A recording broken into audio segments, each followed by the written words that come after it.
everybody, in this video we're going to look over the new operator, okay? We're going to learn about the new operator and why it is used, and yeah, we're going to combine it with pointers. Alright, so in the previous lesson we learned stuff about like int x, for example, int pointer equals the address of x, right? And then we can do cout p, okay? Give us a hexadecimal answer. This is the memory address of x. Right, but in order, the thing is, what C++ does is that at the end of the program, when we run it, it says exit code 0, it deletes all the variables.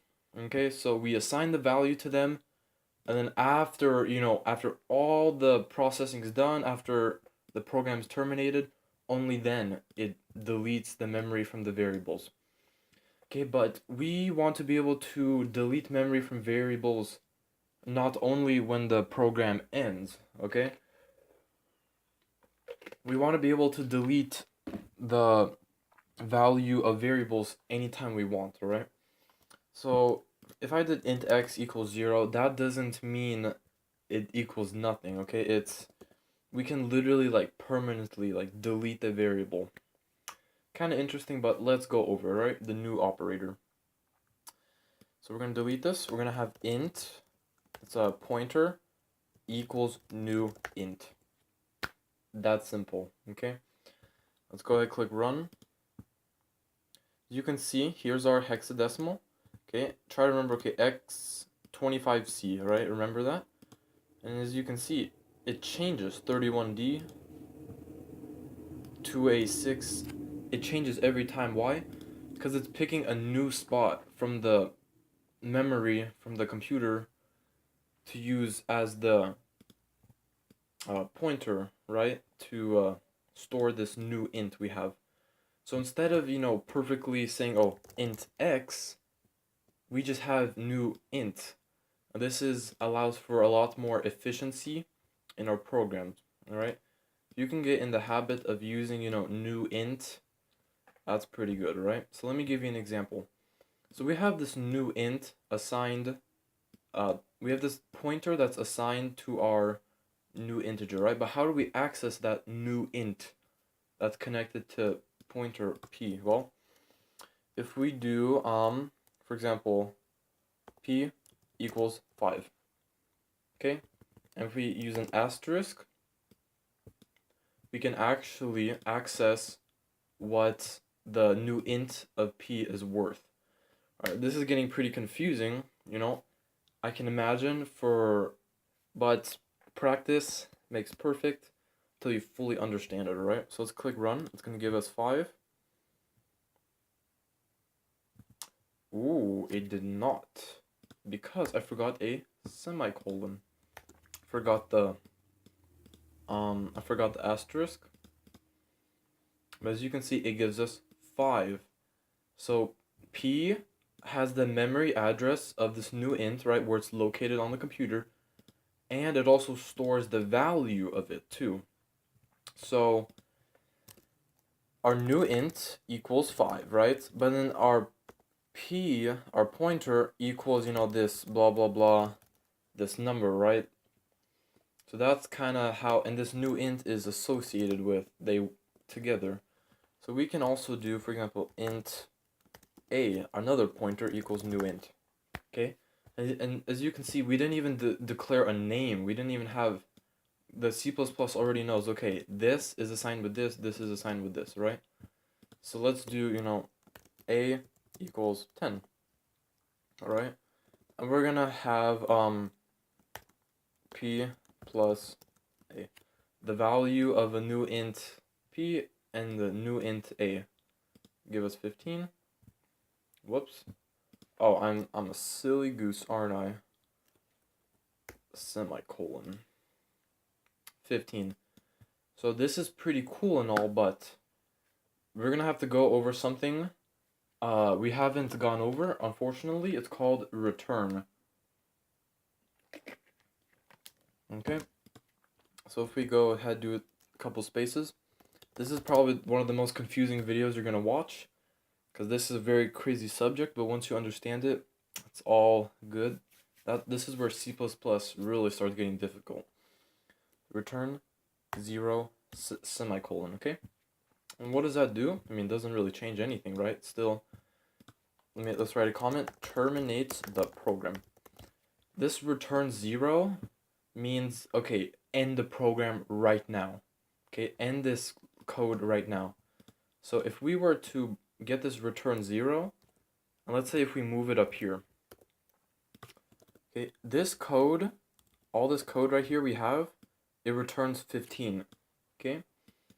But if we put return 0, it's going to end the program right away. Which nothing happens, right? Because the moment the program starts, what? It just ends the program and nothing happens. So if we put it at the end,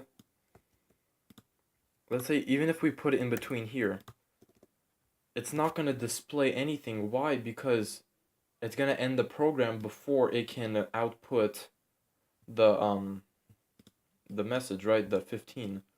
So return goes where you need it to stop, of course, where the program needs to stop.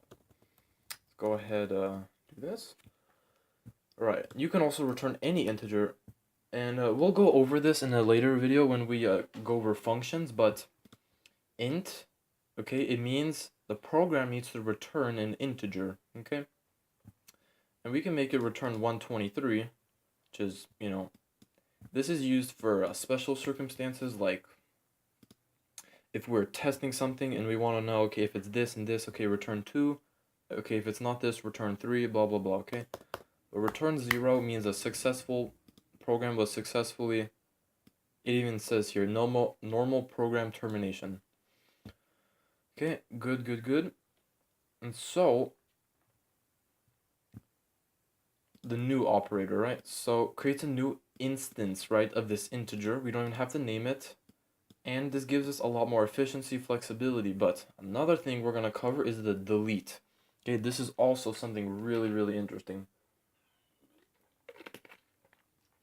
In order to save memory, because watch, we have this new, it creates a new int, but it doesn't get deleted. That's the thing. So, right, so int x only, like, equals 5, will only get deleted when the program is done, right? But if we want to be able to delete it to save memory, save time, save efficiency, right? We can use the delete operator. So after our program is done displaying, you know, whatever needs to be displayed, we can use delete p. Okay? And delete a. Pretty cool. And that, you know, it doesn't look like it did anything because first of all, this is a very small program, you know, but when you begin working with really, really big programs, you know, it's very important to understand how to use new operators to your advantage to be able to store data efficiently. So delete p, it literally just deletes this pointer, like deletes this new int. So let's try cout. Okay, so we're gonna have the same thing, right? It's gonna display. This one will say 15, but this one, after we deleted all the data, what is it gonna say, you know? It's kind of interesting, right? Let's see. Ooh, gives us, okay, you know, let's do a end line. You know, let's even do double end lines. So the first line does 15, and the second line does, you know, 730,000, I don't even know. 7 million actually, but whatever. Obviously, something's not right here. But because these aren't assigned any values, it just goes nuts. It doesn't know what to do, right? So yeah, this is how you can delete variables to, you know, when there's a you know, eventually you'll find variables that are not needed. Like they're needed in the beginning, but then later on in the program they're not needed, and it's important to be able to spot them out and delete variables you don't need and just unassign values to them. Right? So in this lesson we learned the new operator, right? Which allows us to delete and make our program like 10 times more efficient, right? This is pretty basic stuff, but it's very important to learn, right? Thank you guys for watching, and I'll see you in the next video.